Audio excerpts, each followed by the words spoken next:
সুফি সদরুদ্দিন চিশতি রচিত কোরআন দর্শন নামক গ্রন্থ হতে সূরা মুহাম্মদের ৩৫ নং আয়াতের ব্যাখ্যার মাধ্যমে প্রকৃত অর্থে কোরআন মতে আসল বীরের পরিচয় তুলে ধরার সামান্য একটু প্রয়াস। সুতরাং আমানগণকে বলা হচ্ছে, মুক্তির লক্ষ্যে তোমরা আপন প্রভু সত্তাকে জাগ্রত করিবার জন্য বীরের মতো সালাত কর্মে অগ্রসর হও। বিষয়রাশির আঘাতে জর্জরিত হইয়া সাহস হারাইও না। সাহস হারাইলে বিষয়ের সঙ্গে সন্ধি করিয়া বিষয় জগতের সঙ্গে জড়াইয়া পড়িবে বা থাকিতে হয়, অর্থাৎ সামাদের দাস না হইয়া হাদের দাস হইয়াই থাকিতে হয়। শিরকের বন্ধন হইতে মুক্তি অর্জনের জেহাদ করিতে হইলে মহাবীর মোজাহেদ হইতে হইবে।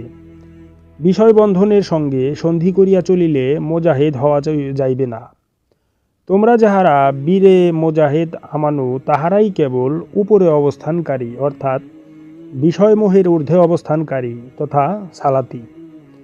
তাহারাই সত্যিকার বীর পুরুষ, যাহারা ইন্দ্রিয় পথে আগমনকারী সকল বিষয়রাশির উপর সালাত করিয়া উহাদের সকল মোহবন্ধন হইতে মনটাকে সর্বদাই ঊর্ধ্বে রাখিতে পারেন।